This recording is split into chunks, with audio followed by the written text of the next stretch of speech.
নমস্কার বন্ধুরা, আজকে আমি যেটা দেখাবো সেটা হচ্ছে হোয়ার ইজ মাই ট্রেনটা কীভাবে ইউজ করে এবং হোয়ার ইজ মাই ট্রেন থেকে আপনি যে ট্রেনে বসে আছেন বা যে কামরাতে বসে আছেন সেখানকার শুধু পিএনআর নাম্বারটা ইউজ করবেন। আর আপনি যে স্টেশনে অবশ্যই বড় স্টেশন দেখবেন যেখানে এসে আপনি খাবারের অর্ডার করতে পারবেন জোম্যাটো বা সুইগি থেকে। সেই সুইগি বা জোম্যাটোতে কি হয়, আপনি আপনার যে স্পেসিফিক পিএনআর নাম্বারটা আছে সেটা দিলেই ডেলিভারি পার্টনার যে আছে বা যে ছেলেটি ডেলিভারি করবে সেই ছেলেটি ঠিক আপনার জানলার সামনে এসে দাঁড়িয়ে থাকবে। আপনাকে শুধু দরজার পাশে এসে তাকে ডেকে সেই পয়সাটা নিয়ে নিতে হবে, পয়সাটা দিয়ে এবং সেই খাবারটা নিয়ে নিতে হবে এবং আশা করি এটাতে আপনার কোনো অসুবিধা হবে না।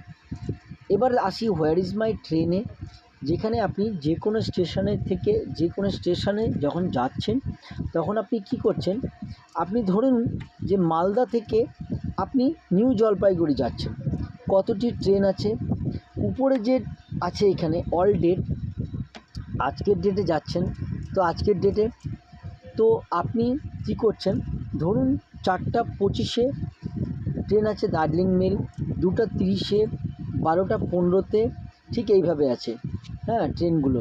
এবার আমি যদি এখানে এই যে উপরে অ্যারো নিচে অ্যারো যদি আছে এটাকে ফ্লিপ করে দিলাম, তাহলে এটা হচ্ছে যে নিউ জলপাইগুড়ি থেকে মালদা আসার জন্য স্পেসিফিক্যালি ট্রেন। এবার যদি মনে করেন যে না, ধরুন আমি এখানে একটা ট্রেন ধরে নিচ্ছি যে সেই ট্রেনটা আজকে আসবে, অল ডেট না করে আমি টুডে করে দিলাম। টুডে করে নিয়ে আমি করলাম কি, আজকের ডেটে কোন ট্রেন আসছে সেই ট্রেনটাকে আমি এখানে দেখাবো।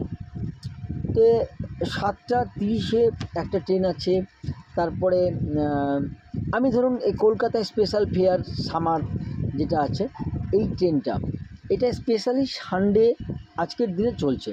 তাহলে এই ট্রেনে যখন আমি ক্লিক করলাম আর এই যে টুডে বাটনের ওখানে যখন ক্লিক করলাম, দেখাচ্ছে এখন যে ধুলাবাড়ি এবং আলুবাড়ি রোড জাংশনের মধ্যে আছে। তো আশা করি বুঝাতে পারলাম যে ট্রেনটা আসবে 4টা 40-এ রাইট টাইম এবং নিচে view destination in Google map, আপনি যদি এটা টেপেন তাহলে এখানে এই জিনিসটাও আসছে যে ওই ট্রেনটা দেখতে মানে ওই স্টেশনটা দেখতে কেমন বা কখন আসবে না আসবে গুগল ম্যাপটা। আশা করি বুঝাতে পারলাম বন্ধুরা যে হোয়ার ইজ মাই ট্রেনটা কীভাবে চালাতে হয়। আর যদি মনে করেন যে না, আপনারা যে কজন যাচ্ছেন তারা সেই গ্রুপে আছেন বা অন্য কাউকে তার শেয়ারিংটা করবেন, তো আপনি এখানে করলেন কি, ট্রেনের পজিশানটা এখান থেকে শেয়ার ইন হোয়াটসঅ্যাপ করে দিলেন যে কোনো কাউকে, আপনি আপনার ফ্যামিলিতে বা আপনার বন্ধু পরিজনকে বা যার কাছে যাচ্ছেন বা যেখান থেকে আসছেন তাকে সেই অ্যাড্রেসটা বা যে ট্রেনে আপনি আছেন সেই ট্রেনটা। এবারে আসি আরেকটা জিনিসে, যে এই অ্যারো চিহ্ন যে আছে ইনসাইড দ্য ট্রেন, যেহেতু আমি আলাদা জায়গায় বসে আছি, আপনি যদি ইনসাইড দ্য ট্রেন করে দেন তখন কি হবে, এখানে জিপিআরএস বা এগুলো অ্যাক্টিভ হয়ে যাবে, তখন ট্রেনের স্পিডটাও আপনি দেখতে পারবেন। তো আশা করি বন্ধুরা বোঝাতে পারলাম। অসংখ্য ধন্যবাদ আমার ভিডিওটি সম্পূর্ণ দেখার জন্য।